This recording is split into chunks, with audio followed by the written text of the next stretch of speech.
Morning to all of you. आप सभी का स्वागत है इथिक्स इंटीग्रेटेड एप्टीट्यूड पे।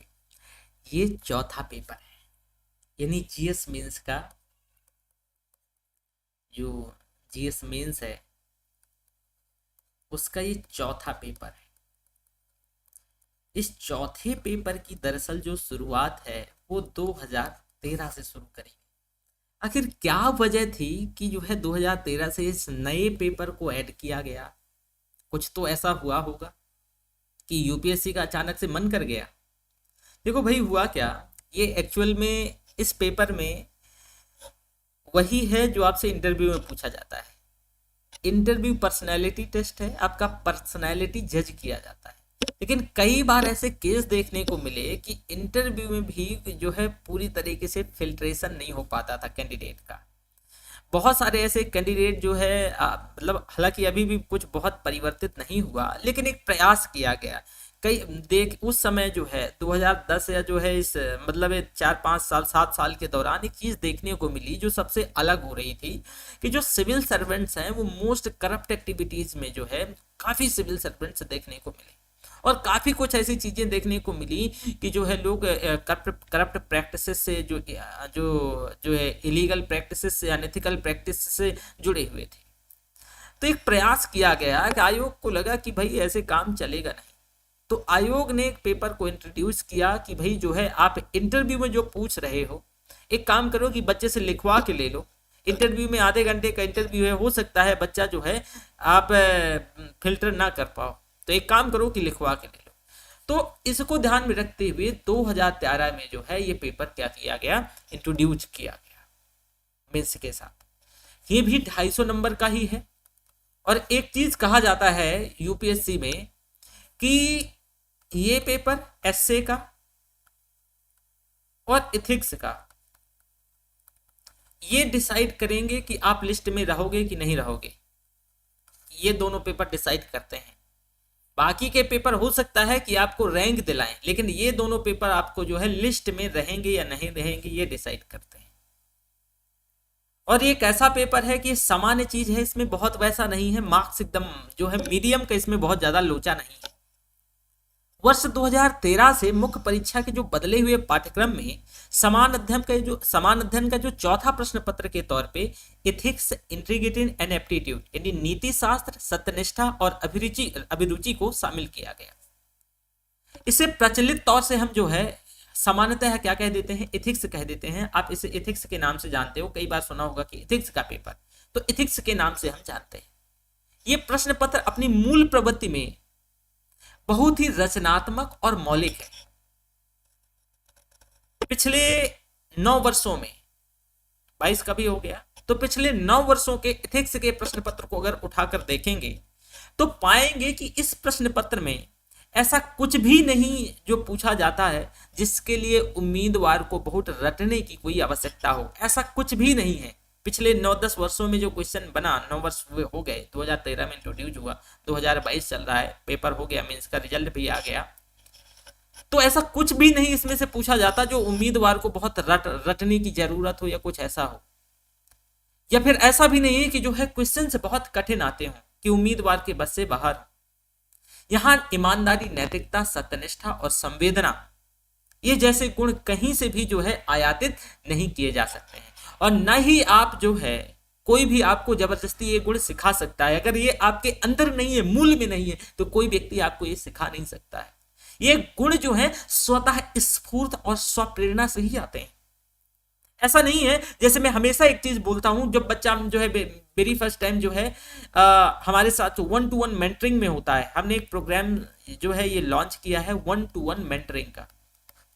और यहाँ पर मैं बता दूं कि जो है हमारे जो अलग अलग कोर्सेज चल रहे हैं, ये नंबर है 9555031427। ये हमारा नंबर आप देख पा रहे होंगे। इस नंबर पे आप संपर्क कर सकते हैं। जो बच्चा एथिक्स, इंटीग्रिटी एंड एप्टीट्यूड का पेपर अलग से करना चाहता है उसके लिए भी हम जो है ये अलग से करवा देंगे, और जो हमारे साथ जो है जीएस में जो है पूरा कंप्लीट कोर्स करना चाहता है वो भी। और आप देखिएगा कि इस 250 नंबर में हमारा प्रयास रहेगा कि जो है आपको करीब जो है 140 नंबर से ऊपर मिले। और इसके लिए हमें कैसे मिलेंगे, तो इसके लिए हमें जो है आगे हम सिलेबस डिस्कस करेंगे कि इसमें से कौन सा टीचर जो है पढ़ाए तो इसमें से बेहतर हेल्प मिल सकती है, या फिर कौन से सब्जेक्ट से संबंधित जो है आप कौन से सब्जेक्ट आपका ऑप्शनल हो तो इसमें हेल्प मिल सकती है। ये सारी चीज़ों के बारे में हम आगे डिस्कस करेंगे। तो मैं हमेशा एक चीज, नया बच्चा आता है, मैं हमेशा एक चीज बोलता हूँ, जब बोलता है कि सर पीटी का तैयारी कैसे करें, मेंस का तैयारी कैसे करें, इंटरव्यू का तैयारी कैसे करें, मैं उन्हें एकदम बोलता हूँ कि भैया जो पीटी मेंस इंटरव्यू का तैयारी कुछ अलग अलग होता ही नहीं है। आप जिस दिन से मन बना लिया कि भाई यूपीएससी का तैयारी करना है, जो है इस रण में उतरना है, तो उस दिन से समझ जाओ कि आप जो है फाइनल सिलेक्शन के लिए लड़ना चाहिए। मतलब ये कि ऐसा नहीं कि आज पीटी का तैयारी कर लो, 2 साल बाद मेंस का तैयारी कर लेना, और लास्ट में जब मेंस हो जाएगा तो एक काम करना कि 15 दिन में जो आप अपना जो है पर्सनैलिटी सुधार लोगे। ऐसा नहीं होता है। जो चीजें हमारे मूल में है, जो नेचर में है, उसे जो है इतना जल्दी आप 15 दिन में 20 दिन में जो है मॉक इंटरव्यू देके नहीं सुधार सकते हो। मॉक इंटरव्यू आप एक रास्ता बताया जा सकता है, लेकिन मॉक इंटरव्यू जो है बहुत, देखो बहुत कारगर है। ये नहीं मैं कहता कि कारगर नहीं है, लेकिन आपको लगे कि मॉक इंटरव्यू दे देंगे एथिक्स जो है पर्सनैलिटी टेस्ट का, और 15 दिन में हम जो है बहुत ईमानदार हो जाएंगे, बहुत इथिकल हो जाएंगे, बहुत संवेदनशील व्यक्ति हो जाएंगे, हम जो है बोर्ड को ये बता देंगे हम बहुत संवेदनशील व्यक्ति हैं। तो ये चीजें तो बहुत मुश्किल है भाई। तो अगर आप यूपीएससी में आ गए हो तो पहले दिन से आपको वैसा एक्ट करना पड़ेगा, वैसा बिहेव करना पड़ेगा, वैसा आपको जो है लोगों के साथ एक समन्वय जो है आपको ऐसा रहना पड़ेगा कि आप जो है उसी दिन से आप अपना पर्सनैलिटी बिल्ड कर सकें। तो ये जो गुण है वो स्वतः स्फूर्त और स्वप्रेरणा से आते हैं, ऐसे नहीं आते हैं कि भाई जो है कोई भी आपको मतलब वो करवा देगा तो आप 15 दिन में या 20 दिन में आप जो है ईमानदारी, सत्यनिष्ठ और ये सब हो जाओगे। एक सिविल सेवक के तौर पे ऐसे गुणों की अपेक्षा और ज्यादा बढ़ जाती है। तो इस प्रश्न पत्र का मुख्य उद्देश्य यही है कि भाई आप जो है ऐसे गुणों की जांच करना है। इस प्रश्न पत्र का मुख्य उद्देश्य कि आप के ऐसे गुणों का, आपके वाकई में आप इथिकल हैं या नहीं है, ये सारे गुणों की जांच होगी इस प्रश्न पत्र के माध्यम से। तो अब ये सवाल उठता है कि भाई प्रारंभिक परीक्षा के बाद जो बचे हुए दिनों में, जैसे कई बार जो है पीटी हो जाता है, फिर हम लोग मेंस का तैयारी जो है तो 4 माह का 3 माह का ओवरऑल 3 माह का टाइम मिलता है। तो आप फिर ये कैसे, आप रणनीति क्या होनी चाहिए, कौन सी किताबें पढ़नी चाहिए, ये भी बहुत महत्वपूर्ण हो जाता है।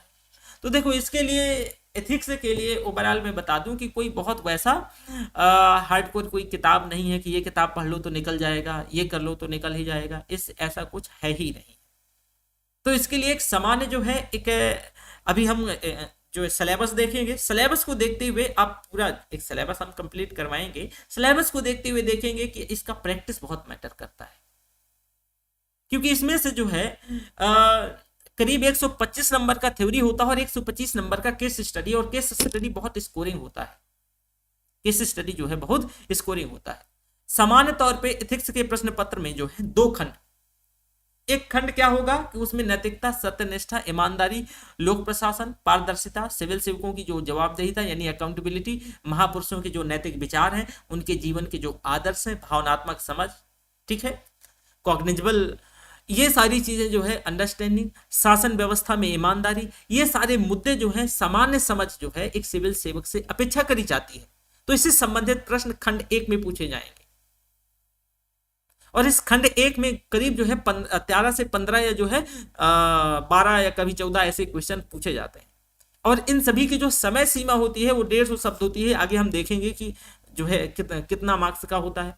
एक दूसरा खंड होता है केस स्टडी का, और दूसरा खंड में जो केस स्टडी होता है, इसमें से डिलेमा संबंधित, द्वंद्व से संबंधित जो है सामाजिक समस्याओं से संबंधित प्रश्न पूछे जाते हैं, और आपसे जो है उनके युक्त तर्क संगत समाधान की अपेक्षा भी करी जाती है। एक सिविल सेवक के तौर पे आपको जो है कदम कदम पर ऐसी चुनौतियों, ऐसे द्वंद्वों, ऐसे डिलेमास का सामना करना होता है, जहां एक तरह आप जो है आपका बहुत कोई नजदीकी व्यक्ति है, वहीं दूसरी तरफ जो है कोई जरूरतमंद है। तो आम जन और आपको किसी जो है एक के हित का निर्णय लेना है, यानी एक तरफ आपका कर्तव्य है और दूसरी तरफ जो है आपके निजी संबंध है। तो इस पेपर में दरअसल ये सब सिखाया जाता है, किस स्टडी का ये खेला है। ऐसे में आप जो है क्या निर्णय लेते हैं, परीक्षा किसका मूल्यांकन करता है, आप पकड़ा जाते हैं जब केस स्टडी होती है।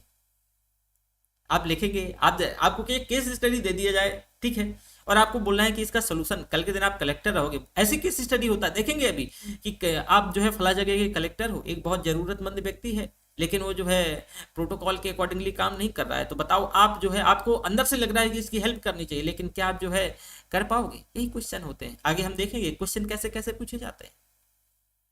तो इसमें से इन प्रश्नों में कई बार जो है आपको समस्या का जो है मतलब समाधान ढूंढना होता है, और सामान्य तौर पर इनकी जो समय सीमा है ये केस स्टडी की करीब 250 शब्दों में होती है, और ये जो है 20 अंकों का होता है। कितने? 20 अंकों का।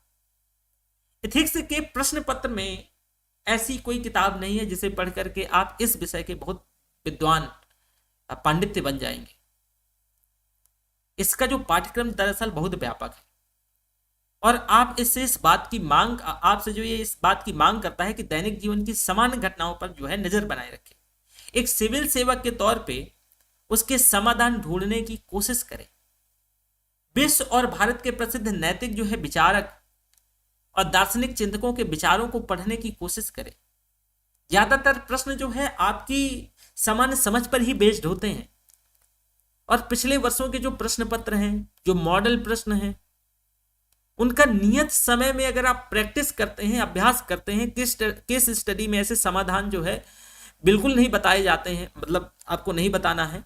जो सिविल सेवक के ईमानदारी आचरण के विरुद्ध या किसी भी तौर से जो भ्रष्टाचार को बढ़ावा दे, या संविधान के विरुद्ध हो, कानून के विरुद्ध हो, निजी स्वार्थों को आमजन के हितों के ऊपर जो है रखते हो, ऐसे कुछ भी नियम नहीं सुझाना है।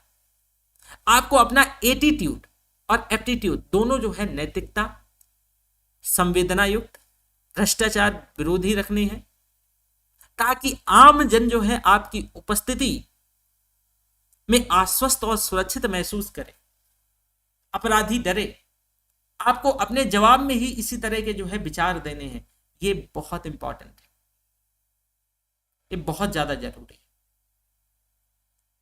ठीक है, तो एक तो मैं ओवर इसका जो है अंडरस्टैंडिंग समझा दिया कि एथिक्स दरअसल, अभी हम सिलेबस में आते हैं कि ये क्यों इंट्रोड्यूस किया गया, इसके इंट्रोड्यूस करने के पीछे कहानी क्या थी, ये आपसे इसकी डिमांड क्या है, क्या चाहता है आपसे। इसके लिए पढ़ना क्या है, हम एक नोट्स दे देंगे। पूरा लेक्चर करीब 60 घंटे के आसपास का लेक्चर जो है ऑनलाइन पे बनेगा। 60 घंटा बहुत होता है। अगर इतना आप कर लेते हैं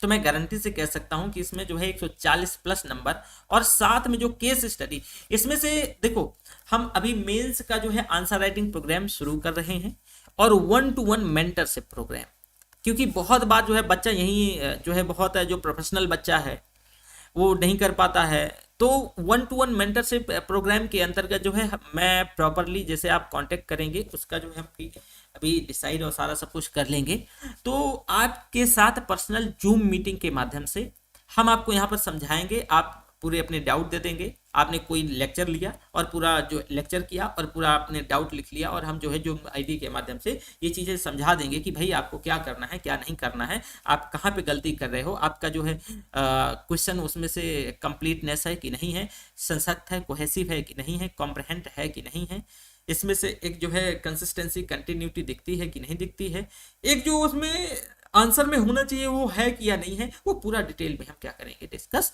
करेंगे। तो ये चीजें हैं। तो इससे आप अगर चाहो तो एथिक्स को जो इंडिविजुअल भी आप जो है कर सकोगे, और आप जो है बैच के साथ, जो हमारा जो जीएस का बैच है उसके साथ पढ़ने के लिए, इसमें मैंने आपको बार बार बताया कि इसको ऐसा अलग से कोई बुक्स नहीं है, ना ही उसमें आपको कोई अलग से बुक्स पढ़ना है। नोट्स और प्रैक्टिस हमारा एक टारगेट रहेगा कि करीब हम एथिक्स में जो है 250 से ऊपर क्वेश्चन को क्या कर सके और उनका मॉडल आंसर मैं आपके साथ जो है शेयर कर सकूं। अगर हम इतना काम कर लेते हैं तो यकीन मानिए कि जो है ये बहुत क्या हो जाएगा, आसान, सरल, और एक मतलब नंबर देने वाला। जैसे मैंने कहा कि लिस्ट में आपको ये बाहर कर सकता है, या जो है आपको आउट कर सकता है, या फिर इन कर सकता है, अंदर कर सकता है, वैसा। अब चलो देखते हैं भैया सिलेबस। ये तो हमने बता दिया कि भाई आपसे एक उम्मीदवार से क्या उम्मीद की जाती है। ठीक है, यहां पर मैं एक चीज और बताने वाला हूं बेटा। यहाँ पर मैं क्या बताने वाला हूं, जो सबसे जरूरी बात है कि यहाँ पर एक क्वेश्चन देख लीजिए। 5 सालों का मैं एक ट्रेंड एनालिसिस आपको समझाने वाला हूँ। 5 सालों का एक ट्रेंड एनालिसिस। पहले हम एक सिलेबस इसको पूरा कंप्लीट देखते हैं कि भाई सिलेबस के अंतर्गत क्या क्या चीजें हैं, क्या नहीं है, ठीक है। और फिर हम वो देखते हैं। देखो इसमें जो 7-8 खंडों में सिलेबस बटा हुआ है। पहला है नीति शास्त्र और मानवीय सहसंबंध। मानवीय क्रियाकलापों में नीति शास्त्र का सार तत्व, इसके निर्धारक और परिणाम, नीति शास्त्र के आयाम, निजी और सार्वजनिक संबंधों में नीति शास्त्र, मानवीय मूल्य, महान नेताओं और सुधारकों और प्रशासकों के जीवन और उनके उपदेशों से शिक्षा, मूल्य विकसित करने में जो है परिवार, समाज और शैक्षणिक संस्थानों की भूमिका, यानी ethics and human interface, essence, determinants and consequences of ethics in human actions, dimensions of ethics, ethics in private and public relationship, human values, lesson from the lifes and teachings. आप जो है लेसन किन से सीखोगे, जो है relation, जो administrators हैं, ठीक है, जो लीडर्स हैं, सोसाइटीज, एजुकेशनल इंस्टीट्यूट्स, रिलेटिव्स, ये सभी से आप जो है। तो यहां पर हमें ये हमारा जैसे नीति शास्त्र, मानवीय सहसंबंध, ये खंड 1 है, मतलब खंड क्या कि पॉइंट 1 है। 7-8 पॉइंट में इसका सिलेबस बटा है, ठीक है। इसके बाद देखोगे, ओके ठीक है, कि इसमें जो है अभिवृत्ति, संरचना, वृत्ति, विचार और आचरण के परिप्रेक्ष्य में इसका प्रभाव और संबंध, नैतिकता और राजनीतिक अभिरुचि, सामाजिक प्रभाव और धारणा, सिविल सेवा के लिए अभिरुचि और बुनियादी मूल्य, सत्यनिष्ठा, भेदभाव रहित और गैर तरफदारी, निष्पक्षता, सार्वजनिक सेवा के प्रति समर्पण भाव, कमजोर वर्गों के प्रति सहानुभूति, सहिष्णुता और संवेदना। ये आपका जो है 2 पॉइंट दरअसल एक साथ मैंने बता दिया, पॉइंट 2 और 3। तो अभिवृत्ति यानी संरचना, वृत्ति, विचार, आचरण के परिप्रेक्ष्य में इसका प्रभाव, संबंध, नैतिक और राजनीतिक अभिरुचि, सामाजिक प्रभाव, धारणा, सिविल सेवक के लिए जो है अभिरुचि, बुनियादी मूल्य, सत्यनिष्ठा, भेदभाव रहित और जो है गैर तरफदारी, निष्पक्षता यानी सार्वजनिक सेवा के प्रति जो है डेडिकेशन, समर्पण, और कमजोर वर्गों के प्रति सहानुभूति, सहिष्णुता और संवेदना, यानी aptitudes and fundamental values for civil services, integrity, impartiality and non जो है यानी partisanship, objectivity, dedication to public service, empathy, tolerance and compassion. तो ये सारी चीजें। इसके साथ साथ हमारा जो है 4th पॉइंट है, यानी भावनात्मक समझ, अवधारणात्मक और प्रशासन और शासन व्यवस्था में उनके उपयोग और प्रयोग, यानी इमोशनल इंटेलिजेंस। ये भावनात्मक समझ का मतलब इमोशनल इंटेलिजेंस है। So concept and their utilities and application in administration and governance. Bharat और विश्व के नैतिक विचारकों और दार्शनिकों का योगदान, यानी contributions of moral thinkers and philosopher from India and world. इसके बाद जो अगला पॉइंट है आपका 6ठा पॉइंट है कि लोक प्रशासन में लोक सिविल सेवा मूल्य और नीति शास्त्र, स्थिति और समस्याएं, सरकारी और निजी संस्थानों में नैतिक चिंताएं, दुविधाएं, नैतिक मार्गदर्शन के स्रोत के तौर पे, विधि, नियम, विनिमय, अंतरात्मा, शासन व्यवस्था में नीति परख और नैतिक मूल्यों का सुदृढ़ीकरण, अंतरराष्ट्रीय संबंध, नीति व्यवस्था, फंडिंग, नैतिकता में जो है कारपोरेट शासन व्यवस्था।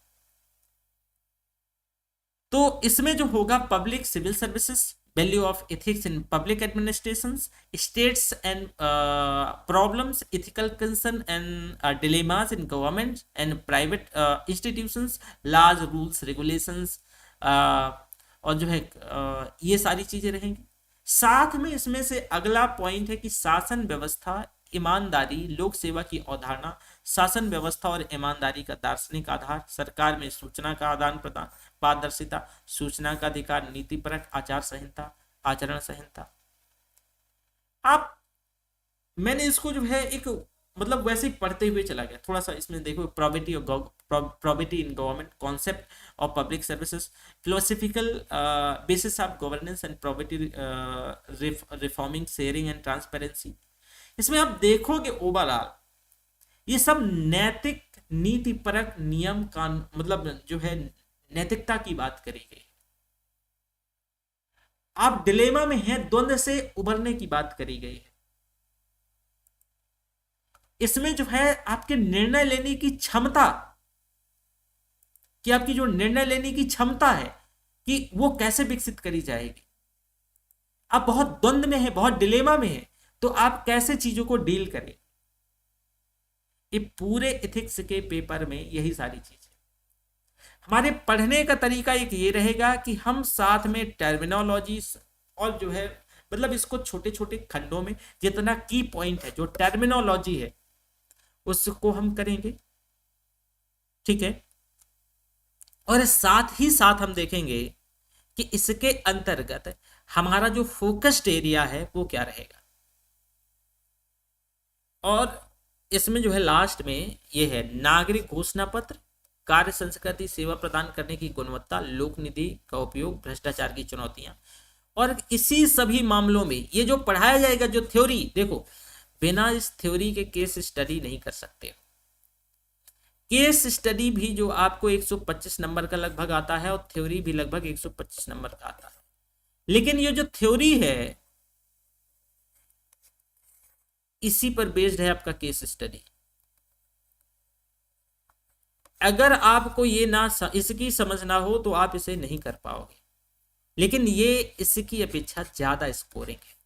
तो इसको पढ़ेंगे, इसको मतलब ये कंप्लीट पूरा। और केस स्टडी हमारा प्रयास रहेगा कि डेली जो है आपको 2 केस स्टडी मैं दूं।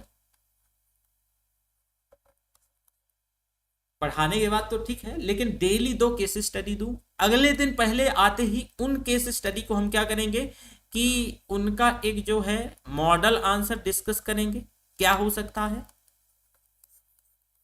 ठीक है। और मैं बार बार बोल रहा हूं 9555031427 हमसे जुड़ने के लिए आप इस नंबर पे कॉल कर सकते हैं, हमें फोन कर सकते हैं। तो डेली मॉडल आंसर भी शेयर करें। ये तो आपने सिलेबस देखा, लेकिन एक होता है स्ट्रेटजी। मैं हमेशा कहता हूं कि यूपीएससी की परीक्षा रणनीति की परीक्षा है। ये जो है नॉलेज से ज्यादा रणनीति की परीक्षा बन गई है। उसके आपके पास जो है लाखों उदाहरण है। एक टाइम था 30 साल में बच्चा टॉप कर रहा था, लेकिन आज है बच्चा 22 साल में 24 साल में टॉप कर रहा है। सिंपल सा है कि भाई स्ट्रेटजी उसने बदल ली है। ये रणनीति की परीक्षा है। रणनीति बेहतर है, स्ट्रेटजी आपकी बेहतर है, तो इसको क्वालिफाई करना बहुत आसान है। अन्यथा तो लोग जो है 10 ईयर प्लान पे लगे रहते हैं। यहाँ एक सबसे महत्वपूर्ण बात जो है मैं आपको बताने वाला हूं। मैं एक 4 से 5 सालों का एक आपको एक ट्रेंड एनालिसिस आपके साथ डिस्कस कर देता हूं। ट्रेंड एनालिसिस, चलो पीछे वापस एक बार आते हैं।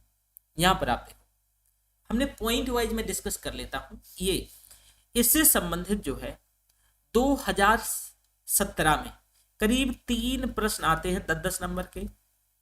3 प्रश्न तो कितने 30 नंबर के हो गए इस वाले पॉइंट से। 2017 की बात कर रहा हूं। 40 नंबर के जो है क्वेश्चन 2016 में आते हैं। यहां से 3 ही क्वेश्चन आते हैं लेकिन 40 नंबर के। और यहां पर भी 3 क्वेश्चन आते हैं लेकिन 55 नंबर के। ध्यान से सुनना, क्योंकि अगर क्या होता है ना, क्वेश्चन लगभग वही है लेकिन नंबर जो है कम ज्यादा होता रहता है। ये 2017 की बात है, 16 की बात है, 2015 की बात है। और 2014 में 40 नंबर के यहाँ 3 ही क्वेश्चन आ रहे हैं, लेकिन 2013 में 20 नंबर के 2 क्वेश्चन इससे आए थे। मतलब कि अगर आप इतना पढ़ लिया कि नीति शास्त्र और मानवीय सहसंबंध, मतलब आपको इसमें से कितना पढ़ना है कि जैसे कि अगर हम बात करें नीति शास्त्र और मानवीय सहसंबंध, अभिवृत्ति, तो इसके जो है मानवीय क्रियाकलाप और नीति शास्त्र का सार तत्व, इससे संबंधित अगर चीजें आप थोड़ा सा इतना ही देख लेते हैं तो करीब करीब जो है मेरा मानना है कि आप हर हाल में 15 नंबर तो प्राप्त कर ही सकते। और अगर इस रणनीति से 15 से 20 नंबर, अगर इस रणनीति से आगे बढ़े कि इसमें 3 क्वेश्चन आ रहे हैं और इसने इसको इतना बढ़िया ढंग से तैयार कर लेना है कि कुछ भी हो जाए जाने नहीं देंगे, तो बताओ कि तभी तो मैं कह रहा हूं कि सेक्ट को तोड़ तोड़ के क्वेश्चन को उसके पार्ट मतलब जो है कीवर्ड और जो एक आपका ये पूरा सिलेबस मेंशन है उसको तोड़ तोड़ के पढ़ेंगे, देखेंगे जो एरिया बहुत फोकस्ड है, जो जिसमें बहुत अच्छा मार्क्स बन रहा है उसको जो है थोड़ा सा और हम गहराई से समझने का, पूरा गहराई से समझने का प्रयास करेंगे, लेकिन इसमें ज्यादा एफर्ट देंगे। ठीक है, इसके बाद आपका आता है ये जो है, पानी पिलाते ना, अभिवृत्ति, सारांश, संरचनावृत्ति, विचार, आचरण के परिप्रेक्ष्य में इसका प्रभाव और संबंध, सामाजिक प्रभाव, और इसके साथ साथ जो है सामाजिक प्रभाव और धारणा,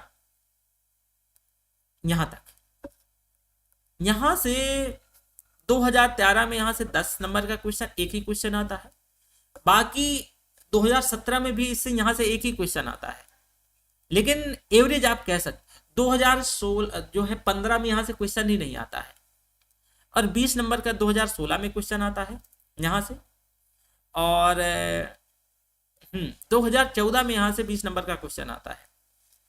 तो यहां पर आप ये मान के चलो एक एवरेज कि भाई कभी कभी 20 नंबर का, लेकिन 10 नंबर का लगभग लगभग क्वेश्चन आता है। एक साल 2015 में यहां से कोई क्वेश्चन नहीं आया था। इसी के बाद जो है इसमें से सिविल सेवकों की अभिरुचि, बुनियादी सत्यनिष्ठा, भेदभाव रहित,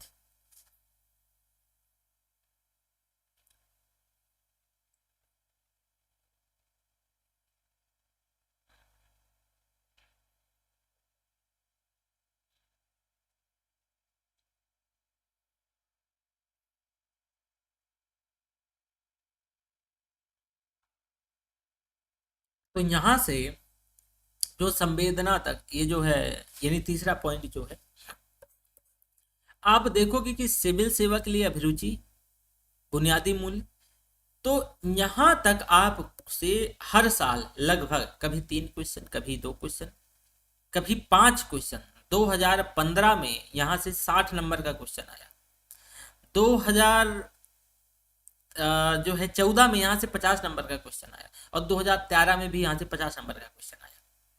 यानी सिविल सेवा के लिए अभिरुचि, बुनियादी मूल्य,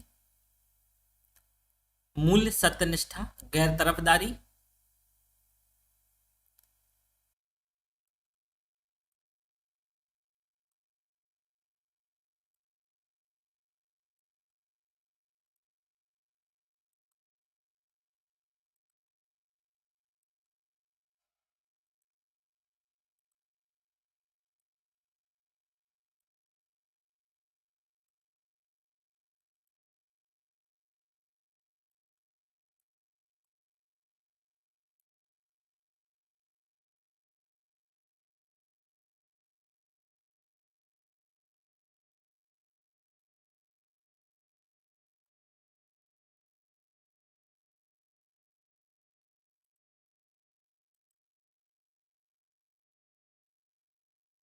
चलो वापस से देखो कि मैंने जैसे आपसे कहा कि भाई ये वाला जो सेक्टर है इसमें से ये जो नीति शास्त्र और मानवीय सहसंबंध, मानवीय क्रियाकलापों में नीति शास्त्र का सार तत्व, निर्धारक, परिणाम, आयाम, सार्वजनिक और निजी संबंध में जो है नीति शास्त्र, मूल्य विकसित करने में परिवार और समाज और शिक्षण संस्थाएं, इससे एवरेज देखो हर साल 3 क्वेश्चन आ रहे हैं, बस एक साल को छोड़ दिया जाए तो एवरेज मान के चलते हैं कि हमारे यहाँ 30 नंबर का क्वेश्चन है। अगर हमें ये आइडिया है कि इतने से हमें 30 नंबर जो है मिल सकते हैं, तो आप बताओ कि कितना आसान रहेगा। दूसरा, अभिवृत्ति, सारांश, संरचना, वृत्ति, विचार, आचरण में इसका प्रभाव, नैतिक राजनीतिक अभिरुचि, सामाजिक प्रभाव और धारणा। इससे देखो हर साल अगर 2015 को छोड़ दिया जाए, लेकिन हर साल हम जो है कभी 20 नंबर का, इधर जो है 20 नंबर का, एक इंटरवल के बाद कभी 10 नंबर का, चलो हम एवरेज जो है 10 नंबर का ही मान के चलते हैं। एक अगला छोटा सा टॉपिक है इमोशनल इंटेलिजेंस, भावनात्मक और धारणा भावनात्मक समझ। इसमें से देखो हर साल, एक साल छोड़ दिया जाए, एक साल तो जो है 30 नंबर का क्वेश्चन आया है, यानी 2013 में, ये देखो ये 2013, 2014, 2015, 2016, 2017, एक ट्रेंड देखो कि 10-10 नंबर का, अगर इस साल छोड़ दिया जाए तो 10-10 नंबर का क्वेश्चन आया है।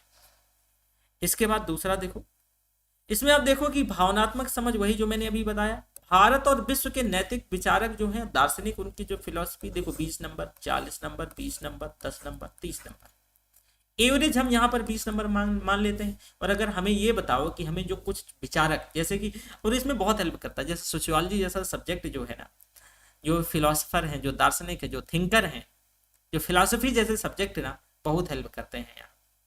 तो हम जैसे ऑप्शनल सोशियोलॉजी में पढ़ाता हूँ, और ऑप्शनल सोशियोलॉजी के अंतर्गत मैं आपको हमेशा वहाँ बोलता हूँ कुछ चीज़ों में कि ये जो है आपकी सिर्फ यूपी जो है ऑप्शनल के लिए नहीं, बल्कि जो है जीएस 4th पेपर के लिए भी बहुत महत्वपूर्ण है।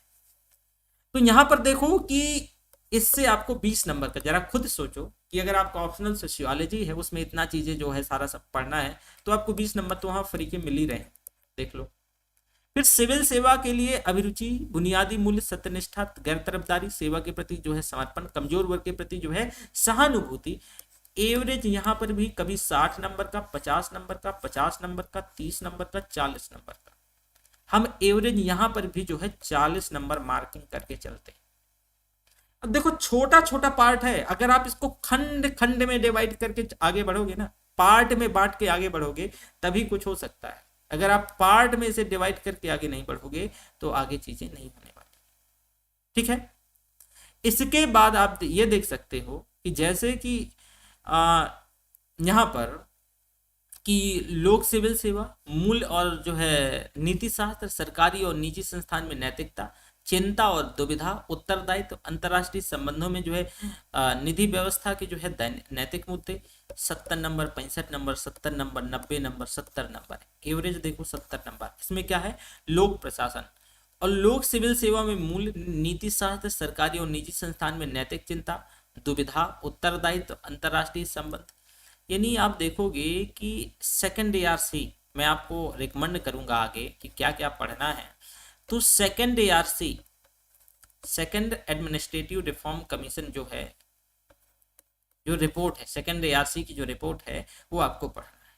उसके लिए पूरी नहीं पढ़ना है, अगर हो जाए तो कहीं निकाल के कॉपी करवा लीजिएगा। कुछ उसमें से मैं टॉपिक हैं जो क्या करवा दूंगा, उसमें से मतलब मार्क करवा दूंगा, तो कुछ वो टॉपिक पढ़ना है। शासन व्यवस्था में ईमानदारी, लोक सेवा की अवधारणा, सूचना का अधिकार, नीतिपरक, आचार संहिता, पारदर्शिता, कार्य संस्कृति, सेवा की गुणवत्ता, लोक नीति और भ्रष्टाचार। इससे करीब वही 45, 60, 45, 30, 40, 70, उससे इसमें भी हम 50 नंबर मान के चलते हैं। ऐसा मुझे लगता है कोई भी शब्द नहीं होगा जिससे आप रूबरू ना हो, जिसको आपने कभी सुना ना हो। और बताओ कि अगर ये सारी चीजें हैं, सिलेबस थोड़ा सा देख करके आपको वैसा लग रहा होगा, लेकिन ऐसा आपने देखा कि कुछ भी नहीं है, समझे। तो यहां तक आपने ये सारी चीजों को देखा, समझा, जाना। हम ये मान के चलते हैं, एक हमारा टारगेट भी रखते हैं कि हम जो है 250 नंबर पे, अगर ठीक से आपने जो है 2.5 माह टाइम दे दिया, 2.5 माह, तो मैं गारंटी से बोलता हूं कि आपको 125 प्लस नंबर मिल सकते हैं। इसमें क्या क्या होना चाहिए, कम से कम कंप्लीट एक बार जो है पूरा क्लास, एक बार जो है 60 घंटे का क्लास, कम से कम 5 बार नोट्स पढ़ना है, 5 बार आपको नोट्स पढ़ना है। मैं नोट्स प्रोवाइड करूंगा साथ साथ, 5 बार नोट्स पढ़ना है। कुछ और मटेरियल्स, जो नोट्स में सारा मटेरियल्स जो मैं आपको बताऊंगा वो सारा पढ़ना है, मतलब वही कम से कम जो है 4 से 5 बार। और करीब आपको जो है यहाँ पर 1000 क्वेश्चन का प्रैक्टिस करना है, जो कि सबसे, इन दोनों से भी महत्वपूर्ण ये वाला सेक्टर है। और उसका प्रैक्टिस के साथ जो है आंसर का इवेल्युएशन,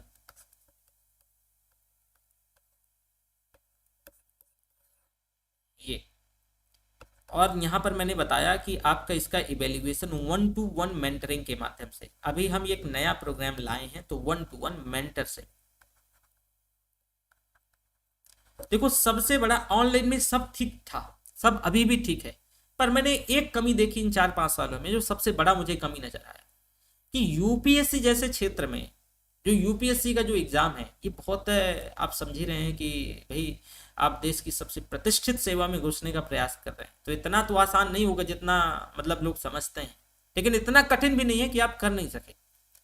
तो इसके लिए जो एक देखो, पीटी आप जो है फैक्ट कॉन्सेप्ट पढ़ के आप कर लोगे, पर मेंस का खेल पूरा प्रैक्टिस का है। अगर ये प्रैक्टिस नहीं हुई ना, तो कितने भी होशियार हो कुछ नहीं हुई। अब प्रैक्टिस कैसे? तो प्रैक्टिस के लिए प्रॉपर आपको मेंटोर चाहिए, एजुकेटर चाहिए, एक्सपर्ट चाहिए, और जो आपको 1-to-1 गाइड कर सके। ऑफलाइन में तो काम हो जाता था, वो भी नहीं हो पाता था, लेकिन ऑनलाइन में ये चीजें मुश्किल थी। तो ये जो है हम जूम आईडी के माध्यम से, हम इसी वजह से जो क्लासेस हैं अब जो है मतलब जो है मंडे टू फ्राइडे चला रहे हैं, लेकिन बाकी का जो है आपको सैटरडे और संडे, ये जो मतलब हम पूरा क्वेश्चन देंगे डेली, जो है इसमें आंसर राइटिंग वो क्वेश्चन देंगे, उसका उस दिन जो है क्या होगा, इवेल्युएशन होगा, रिमार्क होगा, वो सारी चीजें। तो उससे संबंधित जो है मैंने आपको बताया कि ये हमारा नंबर है 9555031427, इस पे आप हमें कॉल कर सकते हैं। अब हम आते हैं अपने जो है क्वेश्चंस पे, और ये हमारे, मैं थोड़ा सा क्वेश्चन का यूं ही डिस्कशन कर लेता हूं, ये हमारे कुछ क्वेश्चन है।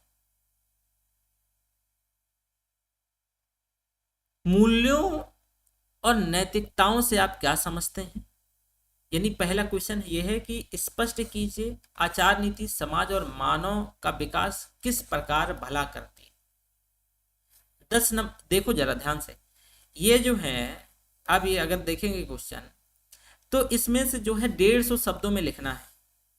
दूसरा है ये, एक क्वेश्चन नंबर 1 का एक है, दूसरा है कि क्या कारण है कि निष्पक्षता और जो है अच्छपियता को लोक सेवाओं में विशेष करके वर्तमान सामाजिक राजनीतिक संदर्भ में आधारभूत मूल्य समझना चाहिए।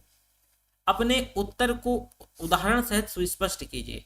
एक मैं और आपको बता दूं कि हम जो है पिछले 8 सालों के 2013 से इनका लास्ट 10 सालों का जो है सलूशन भी आपको एक जो है मॉडल आंसर भी क्या करेंगे, प्रोवाइड कराएंगे, कैसे आपको आंसर लिखना है, कैसे नहीं लिखना। तो ये चीज आपने क्या करी, देखी। अब इन क्वेश्चन में जरा देखिए, हाँ, हालांकि जो है क्वेश्चन को हमारी वो अलग से हम क्लास रखेंगे क्वेश्चन डिस्कशन की, हमें इसमें सिलेबस, हमारा ये पहला क्लास है, इसमें हमें सिलेबस वगैरह ये सब डिस्कस करना था, है ना। तो फिर भी आपको क्वेश्चन कैसे, हम यहाँ पर क्वेश्चन का डिटेल डिस्कशन नहीं करेंगे कि भाई अभी उनको सोल्यूशन नहीं देंगे, उनका जो है मॉडल आंसर नहीं देंगे, बस जरा समझने का प्रयास कीजिए कि क्वेश्चन किस लेवल का है। स्पष्ट कीजिए कि आचार नीति समाज और मानव का विकास मानव का किस प्रकार भला करती है। क्या कारण है कि निष्पक्षता और जो है अपक्षपातीयता को लोक सेवा में विशेष करके वर्तमान सामाजिक राजनीतिक संदर्भ में आधारभूत मूल्य समझना चाहिए। और अपने उत्तर को 100 उदाहरण सहित स्पष्ट कीजिए 150 शब्दों। बताओ इसको लिखना क्या बड़ी मुश्किल की बात है?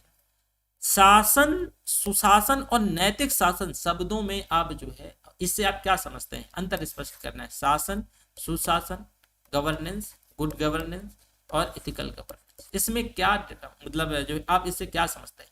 महात्मा गांधी की 7 पापों की संकल्पना की विवेचना कीजिए। भारत के संदर्भ में सामाजिक न्याय की जो जॉन रॉल्स की संकल्पना है विश्लेषण कीजिए। आपको पता होगा कि जॉन रॉल्स जो है एक अमेरिकी समाजशास्त्री रहे हैं, और जॉन रॉल्स की सामाजिक न्याय की अवधारणा में वो ये कहते हैं कि भाई सामाजिक न्याय के अंतर्गत कोई भी व्यक्ति विकास की प्रक्रिया से अधूरा ना रह जाए। एक उदाहरण से सामाजिक जो है जॉन रॉल्स इसमें समझाना चाहते हैं। उनका एक कहना है कि एक चेन उतना ही, एक उदाहरण से समझाते हैं कि एक चेन उतना ही मजबूत है जितनी कि उसकी सबसे कमजोर कड़ी। अर्थात कि अगर समाज वो कितना भी सशक्त हो, अगर समाज में अगर एक व्यक्ति भी जो है वंचित रह जाता है तो कहा जाएगा कि भाई वो समाज जो है डेवलप, मतलब जो है सामाजिक न्याय पूरा नहीं हुआ है, डेवलप नहीं हुआ है। ठीक है। इसके साथ देखो, ये बिल्कुल ये सोशियोलॉजी में भी आपको पढ़ाया जाता है, जो मैंने आपको बताया, ये सामाजिक न्याय की जो इकोनॉमी में भी और सोशियोलॉजी में भी जो जॉन रॉल्स की संकल्पना है, ठीक है। सामाजिक न्याय, जब हम समावेशी विकास पढ़ते हैं तो समावेशी विकास के अंतर्गत जो है, मैंने आपको इकोनॉमी के अंतर्गत पढ़ाया भी है कि समावेशी विकास जो है, इसका मतलब ये है कि विकास की प्रक्रिया में कोई भी व्यक्ति जो है अछूता न रह जाए, वंचित न रह जाए, ठीक है। समावेशी विकास के दो पक्ष होते हैं, एक सबका विकास, एक चौतरफा विकास। सबका विकास है कि समाज में 100 लोग हैं तो 100 में से 100 का विकास होना चाहिए। चौतरफा विकास का मतलब है कि चौतरफा सभी का सामाजिक विकास होना चाहिए, राजनीतिक विकास होना चाहिए, राजनीतिक विकास के साथ साथ जो है आर्थिक विकास होना चाहिए, और ये सारा सब कुछ होना चाहिए। तो यहाँ पर जो सामाजिक न्याय की जो जॉन रॉल्स की जो अवधारणा है, तो सामाजिक न्याय की अवधारणा में जॉन रॉल्स यही कह रहे हैं, यही समझाने का प्रयास कर रहे हैं कि भाई, और उसी से संबंधित जो है समावेशी विकास, जो इंक्लूसिव डेवलपमेंट है, उससे इस मतलब सामाजिक न्याय की जो संकल्पना इसी से संबंधित है, ठीक है। इसके बाद आप देखो, द्वितीय प्रशासनिक सुधार आयोग के द्वारा सिफारिशकृत अनुशंसित लोक सेवा संहिता, मैंने अभी आपको बताया ना कि आपको जो है सेकंड ARC भी क्या करना पड़ेगा, पढ़ना पड़ेगा, ठीक है। बताओ, अगर आप इसे पढ़ लेंगे तो कितना, मतलब ऐसा तो नहीं है ना कि भाई लोक सेवा का जो संहिता, जो कोड ऑफ कंडक्ट है, जो द्वितीय जो सेकंड ARC है, उसके द्वारा सिफारिश कृत, बड़ा सिंपल है ना कि भाई ये तो एक मतलब आपने फैक्चुअल टाइप है, इसमें कुछ बहुत वैसा नहीं करना है कि जो सेकंड ARC में ये बताया गया है कि एक लोक सेवक को, सेकंड ARC, तो सेकंड ARC में ये बताया गया है कि एक पब्लिक सर्वेंट को कैसा व्यवहार करना चाहिए, क्या है कोड ऑफ कंडक्ट उसका कैसा होना चाहिए, ये सारा सब कुछ समझाया गया है। बताओ कितना आसान है। अगला है भ्रष्टाचार सरकारी राजकोष का दुरुपयोग और प्रशासनिक अदक्षता और राष्ट्रीय विकास के मार्ग में बाधा उत्पन्न करता है। कौटिल्य के विचारों की विवेचना कीजिए। आपको मैं बता दूं, कौटिल्य की एक किताब है अर्थशास्त्र, और कौटिल्य की अपनी किताब में अर्थशास्त्र में जो है वो पूरी प्रशासन की बात करते हैं, भले ही नाम उसका अर्थशास्त्र है, और उसमें ये बहुत डिटेल से वो समझाते हैं कि राजा कैसा होना चाहिए, प्रशासक कैसा होना चाहिए, मंत्री कैसा होना चाहिए। तो आप इससे जोड़ करके कितना, मतलब ये खुद सोचो कि जिसका जो सब्जेक्ट जैसे हिस्ट्री है, बहुत आपने कई बार जो है कौटिल्य कहानी ही पढ़ी होगी, अगर नहीं हिस्ट्री में पढ़ा है, तो ये कितना आसान है। देखो, ये जो है इथिक्स जो है सभी पेपर का, आप ये कह लो कि जिस्ट है, जितने भी विषय हैं उन सभी का एक जिस्ट है। जैसे एस्से, मैं हमेशा बोलता हूँ कि एस्से में कुछ नहीं पढ़ना है, आपने सारे पेपर कंप्लीट कर लिए हैं, मतलब एस्से कर लोगे, लेकिन प्रैक्टिस जरूरी है। ये नहीं कि प्रैक्टिस नहीं करना चाहिए, वैसे कुछ न कुछ थोड़ा बहुत एथिक्स में भी है, बहुत सारी चीजें जो है आपको अलग से नहीं करनी पड़ेगी। सामाजिक प्रभाव, समझाना बुझाना स्वच्छ भारत अभियान की सफलता के लिए किस प्रकार से योगदान कर सकता है। देखो जरा सामाजिक प्रभाव जरा समझ रहे हो, समझाना बुझाना स्वच्छ भारत अभियान के लिए सामाजिक प्रभाव का मतलब समझ रहे हो क्या है, कि एक जो सोशल जो इफेक्ट है, और समझाने बुझाने के माध्यम से जो स्वच्छ भारत अभियान है उसकी सफलता किस प्रकार, उसकी सफलता में ये किस प्रकार योगदान दे सकता है, उसको कैसे सफल बना सकता है। विधि और आचार नीति मानव आचरण को नियंत्रित करने वाले दो उपकरण माने जाते हैं ताकि आचरण को सभ्य सामाजिक अस्तित्व के लिए सहायक बनाया जा सके। चर्चा कीजिए कि वे इस उद्देश्य की पूर्ति किस प्रकार करते हैं। दूसरा है, उदाहरण देते हुए ये बताइए कि ये दोनों अपने उपागमों को किस प्रकार से एक दूसरे से भिन्न है। कौन, यही दोनों, ठीक है, कि विधि और आचार नीति, विधि ला और आचार नीति जो है इथिक्स, मानव आचरण को नियंत्रित करने वाले दो उपकरण माने जाते हैं। ये दोनों, विधि से भी आप जो है कंट्रोल होते हैं, एक आचार नीति, आचार नीति का मतलब है कि जो है ये वैसे कोई ला नहीं जो किसी किताब में है और आपको डायरेक्ट करता हो, समाज के द्वारा बनाए गए एक जो इथिक्स है, जो कोड ऑफ कंडक्ट है। तो कहा जा रहा है कि भाई संविधान का जो विधि है, ला है, जो नियम है, जो कानून है, और जो आचार नीति है जो समाज ने बनाया है, तो उस ये आपके आचरण को, आपके करेक्ट आपके जो है क्रिया विधि को कैसे कंट्रोल करती है।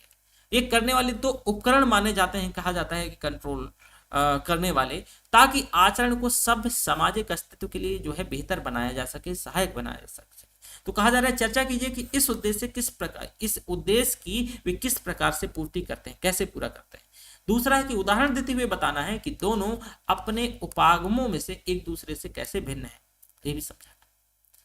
अगला है कि भाई जीवन कार्य अन्य व्यक्तियों और समाजों के प्रति जो है हमारी अभिवृत्तियों आमतौर पर जो है अनजाने में परिवार और उस सामाजिक परिवेश के द्वारा रूपित हो जाती है जिसमें हम बड़े होते हैं।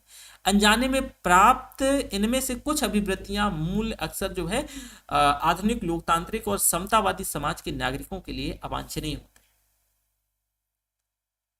अगला क्वेश्चन है भाई कि आज के शिक्षित भारतीयों में विद्यमान ऐसे अवांछनीय मूल्यों की विवेचना कीजिए। जो आज का जो शिक्षित वर्ग है उसमें जो अवांछनीय मूल्य जो आज विद्यमान है उसको क्या कीजिए कि जो है क्या करना है, विवेचना करना। अगला है कि भाई ऐसी अवांछनीय अभिवृत्तियों को कैसे बदला जाए। ऐसी जो अवांछनीय जो अभिवृत्ति है कैसे बदला जा सकता है और लोक सेवाओं के लिए आवश्यक समझे जाने वाले सामाजिक नैतिक मूल्यों को आकांक्षी तथा कार्यरत लोक सेवकों में किस प्रकार से संबंधित किया जा सकता है। ये आपके मुझे लगता है कि ये सामान्य समझ पे बेस्ड सारे क्वेश्चन, सामान्य समझ, इससे ज्यादा आपको इसमें से कुछ और नहीं करना है। सारे क्वेश्चन लगभग सामान्य समझ पर क्या है, बेस्ड है। ठीक है। अगला क्वेश्चन है कि भाई क्रोध एक हानिकारक नकारात्मक संवेग है, यह व्यक्तिगत जीवन और कार्य जीवन दोनों के लिए हानिकारक है। नेक्स्ट है कि चर्चा कीजिए कि किस प्रकार एक नकारात्मक संवेगों और अवांछनीय व्यवहारों को पैदा कर देता है, इसे कैसे व्यवस्थित और नियंत्रित किया जा सकता है। मैक्स वेबर ने कहा था कि किस प्रकार के नैतिक प्रतिमानों को हम व्यक्तिगत अंतरात्मा के मामलों पर लागू करते हैं, उस प्रकार के नैतिक प्रतिमानों को लोक प्रशासन पर लागू करना समझदारी नहीं है। इस बात को समझ लेना महत्वपूर्ण है कि हो सकता है कि राज्य के अधिकारी तंत्र के पास अपने स्वयं की स्वतंत्र अधिकारी तंत्रीय नैतिकता हो। इस कथन का समालोचनात्मक विश्लेषण कीजिए। ये जो है ना आपका, एक मिनट, ये जो है ना जो है 200 शब्दों में लिखना है, 20 नंबर का क्वेश्चन है और पूरा जो है सोशियोलॉजी पर बेस्ड है, सोशियोलॉजी पर। ये जो है एक मैंने आपको क्वेश्चन, देखो इनका सभी का मैं मॉडल आंसर क्लास में डिस्कस करूंगा, मॉडल आंसर भी दूंगा, परेशान नहीं होना है। मैंने यहाँ पर एक चर्चा नहीं की है कि क्वेश्चन पे कि उसका आंसर कैसा होना चाहिए, क्योंकि आपने पढ़ा नहीं है तो वैसे समझ नहीं आएगा। और मैं हमेशा बोल रहा हूँ कि हम केस स्टडी साथ साथ करते हुए आगे बढ़ेंगे, केस स्टडी साथ करेंगे, क्योंकि केस स्टडी से आपको एक सिचुएशन मिलेगी और आपको उस सिचुएशन से बाहर निकलना है, उसका सॉल्यूशन ढूंढना है। ठीक है, चलो थोड़ा सा केस स्टडी पर भी हम क्या कर लेते हैं, बात कर लेते हैं।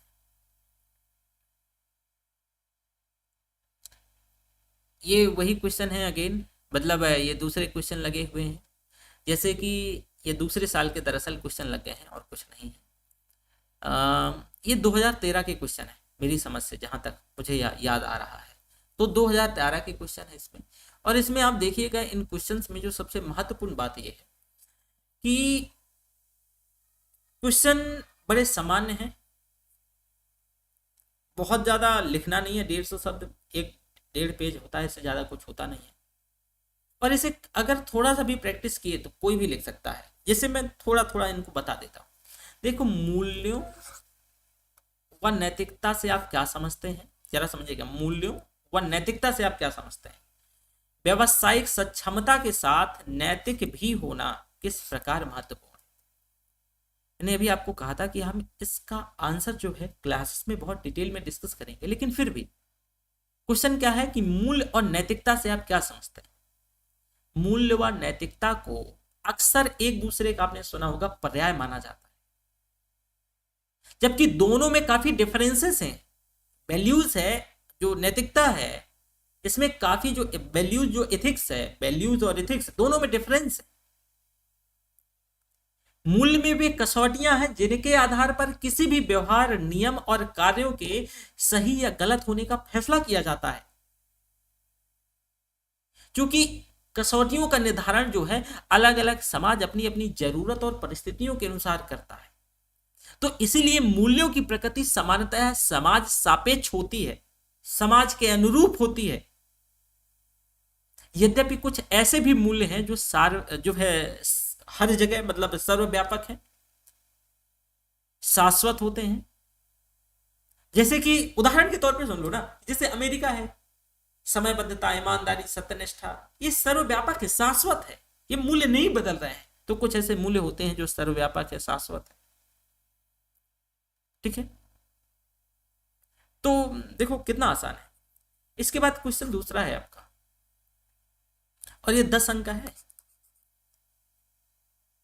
150 शब्द लिखना बहुत बड़ी बात नहीं है। मूल्य और नैतिकता को ही आप एक्सप्लेन कर दोगे 100 शब्दों में। और व्यवसायिक सक्षमता के साथ नैतिक भी होना किस प्रकार महत्वपूर्ण है, इसे कर दोगे। अब भाई देखो, नैतिकता समाज के द्वारा स्वीकृत ऐसा सिद्धांत है जो ये बताता है कि उस समाज में क्या अच्छा और क्या बुरा है। इस हिसाब से नैतिकता मानव समाज में विद्यमान विभिन्न मूल्यों की अभिव्यक्ति बन जाती है। नैतिक सिद्धांतों जरूरतों के अनुसार बदलते रहते हैं, जबकि मूल्यों में परिवर्तन इतनी जल्दी संभव नहीं होता है। और इसीलिए कहा जा सकता है कि नैतिक सिद्धांत समाज के द्वारा बनाए गए उन परंपराओं का समुच्चय है जो मानव जीवन को संभव बनाने की पूर्व शर्त है।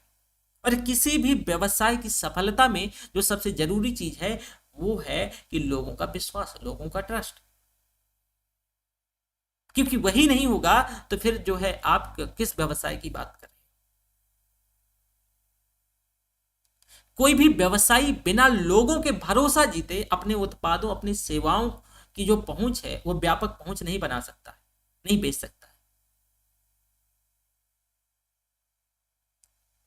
अगला क्वेश्चन है कि भाई लोक सेवा के संदर्भ में निम्न शब्दों पर, तो इसमें जो है ना 3-3 नंबर के 5 है ना, तो 15 नंबर का ये जो है क्वेश्चन है। बताओ, ये टर्मिनोलॉजी है, हम डिटेल से समझेंगे, ठीक है। बहुत डिटेल की सत्यनिष्ठा क्या है, ठीक है, अध्यवसाय क्या है, सेवा भाव क्या है, प्रतिबद्धता क्या है, साहसपूर्ण दृढ़ता क्या है। देखो, सत्यनिष्ठा, इंटीग्रिटी, लोक जीवन में सत्यनिष्ठा का मतलब है कि भाई अपने कथनों और कृत्यों इसमें ईमानदारी और सुसंगति बनाए रखना। आपके जो कथन है, जो कृत्य है, उसमें ईमानदारी और सुसंगतता होना। किसी व्यक्ति के न केवल नैतिक सिद्धांतों और मूल्यों के बीच सुसंगति होनी चाहिए, बल्कि उसके नैतिक सिद्धांतों और व्यवहारों के बीच भी जो है सुसंबद्धता होनी चाहिए। उदाहरण के लिए यदि किसी लोक सेवक से विभागीय तौर पर कोई ऐसी गलती हो जाए जिसे वह अपने से जो सीनियर अधिकारी से जो है छिपा सकता, पर वह ऐसा ना करके जो संबद्ध अधिकारी है उसको सब कुछ क्या कर दे, बता दे, सीनियर अधिकारी को बता दे, और गलती के लिए जो है माफी मांगे, तो क्या कहा जाएगा? ये उसकी सत्यनिष्ठा है, ये उसकी इंटीग्रिटी है। अगला है अध्यवसाय, परसिवरेंस। इसका मतलब क्या है अध्यवसाय का? देखो, अध्यवसाय का मतलब होता है कि निरंतर उद्यमशील बने रहना, परसिवरेंस, यानी किसी दूरगामी और कठिन उद्देश्य की प्राप्ति होने तक एकदम पेशेंस रखना, आंतरिक प्रेरणा बनाए रखना। जो आप बीच बीच में प्रॉब्लम आएंगी तो उनसे निपटना, उन बाधाओं में सकारात्मक और आशावादी मानसिकता के साथ निपटना उनसे। और किसी व्यक्ति के विद्यमान परसिवरेंस का जो गुण है वो कार्य में अनवरत लगा रहना और उसकी सफलता सुनिश्चित करने में जो है निर्णायक साबित होता है। सेवा भाव, तो आप सभी को देखो, हम ये तो डिस्कस करना है तो हम सभी को बहुत डिटेल में डिस्कस नहीं करेंगे अभी। बाकी का तो हम एक प्रयास ये भी करेंगे कि जो 8 सालों का जो क्वेश्चन है उनका मॉडल 2013 से शुरू करेंगे, ये भी पूरा डिस्कस कर लेंगे, ये भी डिस्कस कर लेंगे। इसके बाद ऐसे ये सारे क्वेश्चन आप देख रहे हैं स्क्रीन पे, ये जो है पिछले ईयर के कुछ क्वेश्चन लिखे हैं, प्रीवियस ईयर के कुछ क्वेश्चन है। ये केस स्टडी है, ये भैया देख रहे हो, केस स्टडी ऐसी होती है बड़ी बड़ी एकदम। केस स्टडी पढ़ो और जरा मुझे कमेंट बॉक्स के माध्यम से समझाओ कि इस केस स्टडी में क्या ऐसा क्या अलग आपको लग रहा है जो आप इसका आंसर करने में सक्षम ना हो या जो है आंसर नहीं कर सकते। क्वेश्चन है कि एक जन सूचना अधिकारी एक जन सूचना अधिकार पीआई हो, वो सूचना का अधिकार यानी आरटीआई अधिनियम के अंतर्गत एक आवेदन मिलता है और सूचना एकत्र करने के बाद उसे लगता है, पता चलता है कि वह सूचना स्वयं उसी के द्वारा लिए गए कुछ निर्णयों से संबंधित है जो पूर्ण रूप से सही नहीं थे, तो इन निर्णयों में अन्य कर्मचारी भी सहभागी थे। सूचना प्रकट होने पर स्वयं उसके द्वारा उसके तथा उसके अन्य मित्रों के विरुद्ध अनुशासनात्मक कार्यवाही हो सकती है, जिसमें दंड भी संभव है कि हो सकता है, संभावित है। तो सूचना प्रकट ना करने या आंशिक या जो है मतलब कम या सूचना उपलब्ध कराने या कम दंड या दंड मुक्ति भी मिल सकती है, कि अगर मान लो कि वो सूचना छिपा ले या आंशिक छूट जो है सूचना दे, या छद्मवेदित, ये है छद्मवेदित लिखा है, तो छद्मवेदित सूचना दे, कुछ आधी धूधी सूचना दे, तो उसको अगर ये पता है कि मुझे जो है क्या मिल सकता है, दंड कम मिल सकता है, दंड से मुक्ति भी हो सकती है। तो एक पीआईओ अन्यथा एक ईमानदार कर्तव्यनिष्ठ व्यक्ति है, पर यह विशिष्ट निर्णय जिसके संबंध में आरटीआई आवेदन दिया गया है वो गलत निकला। वह अधिकारी आपके पास सलाह के लिए आया है,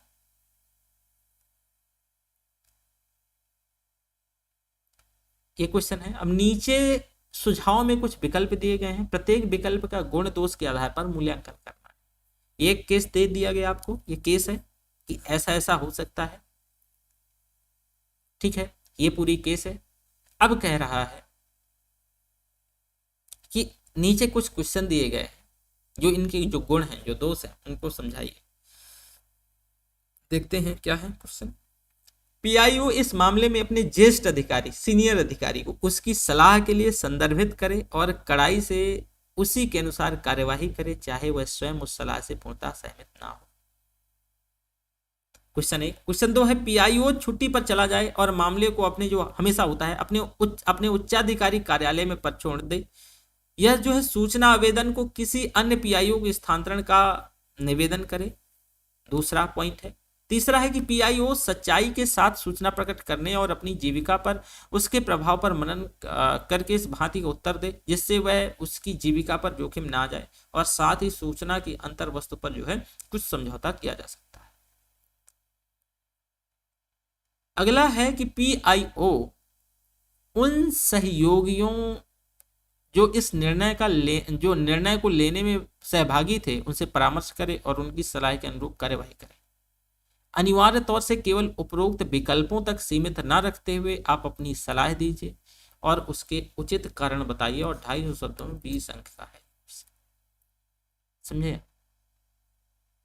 तो अब जो है ये आपने क्या देख लिया क्वेश्चन है। चलो एक केस स्टडी भी बता देता हूं, एक ही, बाकी सारा नहीं डिस्कस करेंगे। मतलब एक आपको यूं ही केस स्टडी ऐसे समझ लो कि ये का एक बाइट है। देखो जो क्वेश्चन दिया गया है, इस प्रश्न में व्यक्ति के स्वहित और प्रशासनिक दायित्व के बीच कॉन्फ्लिक्ट है, दायित्व है। जो पीआईओ है उसका व्यक्तिगत हित इस बात में है कि वह प्राप्त आवेदन के जवाब जो रिस्पॉन्स है उसको कम सूचना दे दे, सद्म सूचना दे दे, स्वयं को अपने साथियों को वो उससे, क्योंकि कम सूचना देगा तो हो सकता है मुक्ति मिल जाए, छूट जाए, बचा ले। परंतु उसका प्रशासनिक कर्तव्य है कि सूचना सही तौर से, एक तरफ तो प्रशासनिक कर्तव्य है कि जो सूचना मांगी जाएगी वो पहुंचाएगा, देगा। अब प्रश्न में दिया हुआ है कि भाई पीआईओ अन्यथा एक ईमानदार अधिकारी है, कहा गया है ना, देखो यहाँ पे पहले जब तक इसे ध्यान से नहीं पढ़ेंगे तो कुछ नहीं होगा। ये देखो पीआईओ एक ईमानदार कर्तव्यनिष्ठ व्यक्ति है, ये भी कहा जा रहा है, बहुत ईमानदार व्यक्ति है। तो उसके द्वारा प्रदान किए जाने में जो सूचना है, किए जाने पर अन्य लोग भी प्रभावित होंगे, ईमानदार है। जब अन्य लोग प्रभावित होंगे तो भाई इन तथ्यों को हम दृष्टिगत रखते हुए प्रश्न में जो जो विकल्प दिए गए हैं इन पर हम विचार कर सकते हैं। क्वेश्चन है जैसे पहला कि भाई जो पीआईओ इस मामले को अपने ज्येष्ठ अधिकारी को उसकी सलाह के लिए संदर्भित करे और कड़ाई से उसी के अनुसार इन कार्यवाही करे और स्वयं उस सलाह से पूर्णतः सहमत ना हो। तो चूंकि पीआईओ एक स्वयं का जो है हित इस मामले में उसका है और उसे स्वयं निर्णय नहीं लेना चाहिए। एक समान, क्योंकि नेचुरल जस्टिस आपने सुना होगा, प्राकृतिक न्याय, कि भाई अगर आपके खिलाफ जो है कोई प्रोसीडिंग चलाई जा रही है या आपसे आपके अगेंस्ट जो है आपने कभी कुछ ऐसा निर्णय लिया और आपको लगता है कि कुछ मिस्टेक हुई है और आपसे सूचना मांगी जाए, तो हो सकता है कि आप जो है कितने भी ईमानदार हों लेकिन जो है अपने को बचाने का प्रयास करेंगे और जो है आप न्याय नहीं कर पाएंगे। आप अपने साथ जो है हो सकता है कि, लेकिन दूसरों जो पब्लिक उसके साथ न्याय नहीं कर पाएंगे, क्योंकि जुड़ा हुआ ये मामला दरअसल आपसे है। तो उसे स्वयं निर्णय लेना चाहिए या नहीं लेना चाहिए? तो पहली बात कि उसे स्वयं निर्णय नहीं लेना चाहिए। इस दृष्टि से इस मामले को उसको जो है, जो उसका सीनियर अधिकारी है उसको जो है रेफरेंस करना, संदर्भित करना ठीक रहे कि भैया आप देखो जो हमसे ये हुआ, आप अपने हिसाब से इन्वेस्टिगेट करो, बाकी हम जो है हेल्प करेंगे, जो इसमें जो जरूरत पड़ेगी हम पूरा साथ देंगे, सहयोग देंगे। सीनियर की सलाह से असहमत होते हुए भी उसके अनुपालन को सही माना जा सकता है, क्योंकि आचरण संहिता के अनुसार वरिष्ठ अधिकारियों के आदेशों का पालन करना जो है, जो जूनियर अधिकारी हैं उनका कर्तव्य है। परंतु इस विकल्प में जो है आदेशों का अनुपालन फाइनली पीआईओ जो है पीआईओ को ही करना है, क्योंकि उसमें जो है उसका स्वहित सम्मिलित है। इसलिए संभव है कि वह सकारात्मक और नकारात्मक ढंग से पक्षपात करे। वह खुद को, वह अपने साथियों को बचाने के लिए रिपोर्ट को कमजोर कर दे, नरम भी कर दे, फिर अपनी ईमानदारी सिद्ध करने के लिए जरूरत से ज्यादा जो है कड़ी रिपोर्ट बना सकता है। और यह विकल्प आंशिक तौर से सही होते हुए भी समस्या को हल नहीं करता है। ये लो, इसका आंसर आपने दे दिया 40-50 शब्दों। इसी तरह सभी का आंसर जो है आपको ऐसे देना है, ये इनका। और मैं आपको बता रहा हूं केस स्टडी ये बहुत जो है, ये पेपर बहुत ही आसान है और बहुत ही टफ है। सही से आपने केस स्टडी, आपको मैंने बोल रहा है ना कि कम से कम 500 केस स्टडी करना पड़ेगा खुद ही। आप, ये एक आर्ट है, एक कला, एक जेनर है। अगर ये आप जान गए करना, केस स्टडी करना जान गए, आपको एक केस दिया गया, उसमें सोल्यूशन देखो, 4-5 चीजें ध्यान ले लीजिए। हम पहली क्लास से स्टार्ट करेंगे, क्योंकि जो थ्योरेटिकल पोर्शन आपको पहले यही बताएगा। स्टार्टिंग में मैं यही समझाऊंगा कि इन चीजों को, नियम कानून, जैसे स्टार्टिंग में आपको कहा गया है ना कि एक सिविल सर्वेंट को क्या क्या मतलब किन किन लिमिटेशन में रह के उसको काम करना चाहिए, तो उन लिमिटेशन में रहकर हम काम करेंगे, चीजें आगे बढ़ाएंगे। ये आगे ऐसी जो है पूरी, उसमें से जो पूरे क्वेश्चन है, यानी ये पूरी केस स्टडी लगी है, मैं आपको ये सौंप भी दूंगा। तो ये क्लास हम यहीं तक रखते हैं। और मैं अगेन एंड अगेन बोल रहा हूँ कि अगर आप जो है एथिक्स, पर्सनल एथिक्स के लिए भी अगर आप हमसे जुड़ना चाहते हैं, या पूरे जीएस बैच के लिए हमारे अलग अलग बैचेस, हमारे जो सोशियोलॉजी ऑप्शनल और हिस्ट्री ऑप्शनल चलने लगा है, socio optional, history optional, socio history, और दूसरा जो हमारा जो है जीएस। और जीएस में जो है UP PCS, BPSC, UPSC prelims targeted, PT targeted, ये बैच हैं हमारे। इनसे कोई जानकारी, इनसे संबंधित चाहते हैं तो 9555031427 इसमें आप जो है कांटेक्ट कर सकते हैं मुझे। Thank you very much. Okay.